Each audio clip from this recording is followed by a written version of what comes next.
13 और 14 तारीख को जो पार्टी का हमारा निर्णय है, उसमें 13 तारीख की शाम को हर एक पंचायत के हर एक मोहल्लों में, महादलित टोलों में हम लोग दीप प्रज्वलित करके,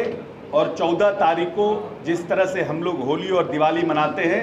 उस तरह से 14 तारीख को बाबा साहब भीमराव अम्बेडकर की जयंती को धूमधाम से मनाने का पार्टी ने निर्णय किया है,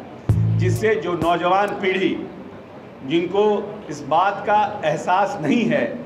कि हमारे पूर्वजों ने कितना संघर्ष करके इस छुआछूत की लड़ाई को ख़त्म किया और बाबा साहब भीमराव अम्बेडकर ने इसमें कितनी बड़ी महती भूमिका का राष्ट्रपिता महात्मा गांधी के साथ निर्वहन किया है। इसीलिए नई पीढ़ी को इन सब बातों का जानकारी हो और कैसे अपने अधिकार के लिए शिक्षा ग्रहण करना है, कैसे संगठित रहना है, और आहे बगाहे जो आरक्षण पर टीका टिप्पणी लोग करते हैं, उसके लिए भविष्य में कैसे संघर्ष करने के लिए तैयार रहना है। पार्टी ने निर्णय किया था कि हर एक अनुमंडल स्तर पर राज्य के 4 टीम बना करके और पूरे अनुमंडलों का दौरा करना। इसका मुख्य उद्देश्य अनुमंडल स्तर पर पार्टी को दौरा करने का था कि हम जो बाबा साहब भीमराव अम्बेडकर की जो सोच थी और महात्मा गांधी ने जिस तरह से छुआछूत के खिलाफ जो सामाजिक कुरीतियाँ थी, उसके खिलाफ जो आवाज़ बुलंद किया था, और जिस तरह से बाबा साहब भीमराव अम्बेडकर ने आरक्षण की व्यवस्था की थी, उसके तहत इन 17 वर्षों के कार्यकाल में माननीय नेता ने किस तरह से काम करके लोगों को सामाजिक, आर्थिक और राजनीतिक रूप से सशक्त करने का काम किया है, उसके बारे में लोगों को बताना। और बाबा साहब भीमराव अम्बेडकर ने जो मूल मंत्र दिया था, शिक्षा, शिक्षित होना, संगठित रहना, संघर्ष करना, इन तीनों चीज़ों पर हमारे जो बड़ी आबादी इस प्रदेश में अनुसूचित जाति जनजाति की है, उनको समय के लिए, संघर्ष के लिए तैयार रखना और संगठित रखना। जहाँ तक शिक्षा का सवाल है, माननीय नेता ने इन 17 वर्षों में अनुसूचित जाति जनजाति के लोगों के लिए बहुत सी योजनाओं का निर्माण किया। जब बिहार में वो आए थे 2005 में, तो बिहार में समाज कल्याण विभाग हुआ करता था, जो अनुसूचित जाति जनजाति के साथ साथ पिछड़ों, अति पिछड़ों के कल्याण का काम करता था। और उसका बजट इस प्रदेश में 40.48 करोड़ रुपया मात्र था। और जब मुख्यमंत्री जी को, अपने नेता को यह एहसास हुआ कि जब तक इस प्रदेश की इस बड़ी आबादी जो लंबे समय से मुख्य धारा से जुड़ नहीं पाई है, उसके लिए हम अलग विभाग का निर्माण नहीं करेंगे, तब तक उनके साथ न्याय नहीं होगा। और 2007 में उन्होंने अनुसूचित जाति जनजाति विभाग का निर्माण कराया, और आज उस विभाग का बजट लगभग 2215 करोड़ रुपया है। पूरे देश में आज़ादी के बाद किसी दलित मुख्यमंत्री ने भी अनुसूचित जाति जनजाति के बजट को 400 गुना बड़ा करने का हिम्मत नहीं दिखाया था। और अनुसूचित जाति जनजाति के कल्याण के लिए कोई ज़रूरी नहीं है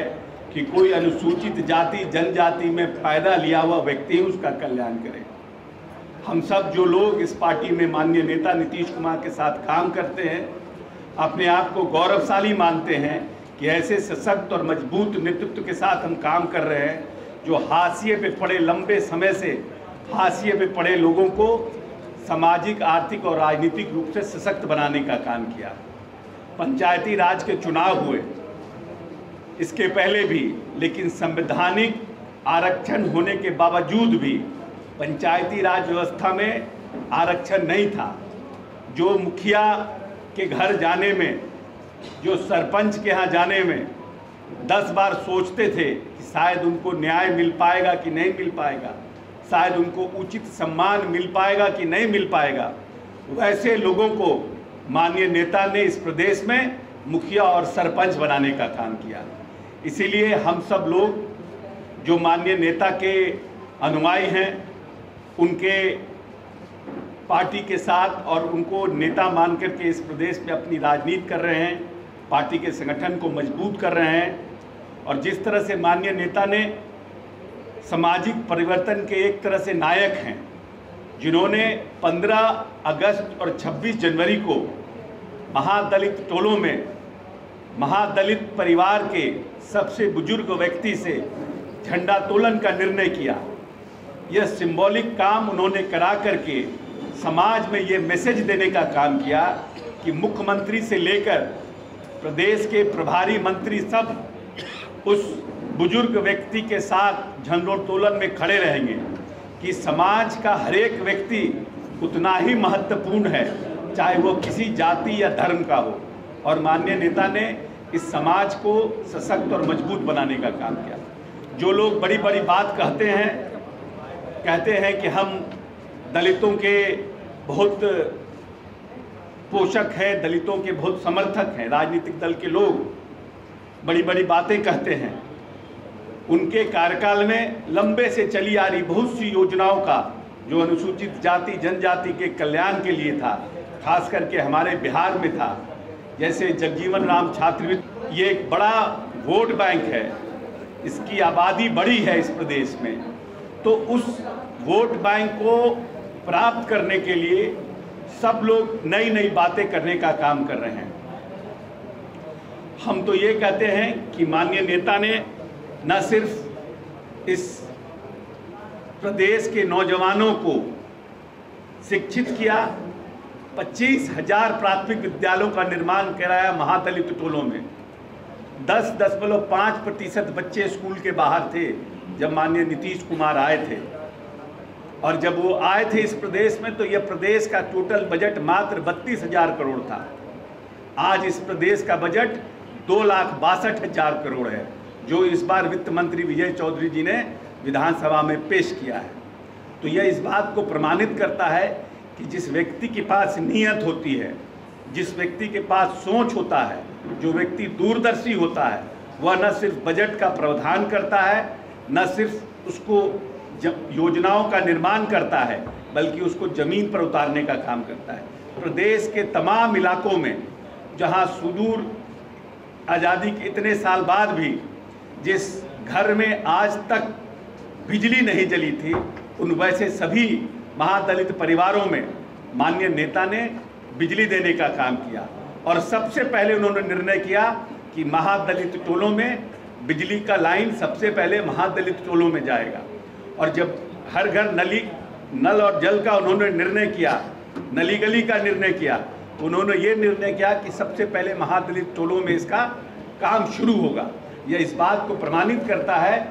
कि व्यक्ति की अगर सोच बड़ी होती है तो वो योजनाओं को निर्माण करके उसको धरातल पर उतारने का काम करता है। हम अपने आप को सब लोग गौरवान्वित महसूस करते हैं कि हम लोग उनके नेतृत्व में काम कर रहे हैं। हम पूरे प्रदेश में 13 और 14 तारीख को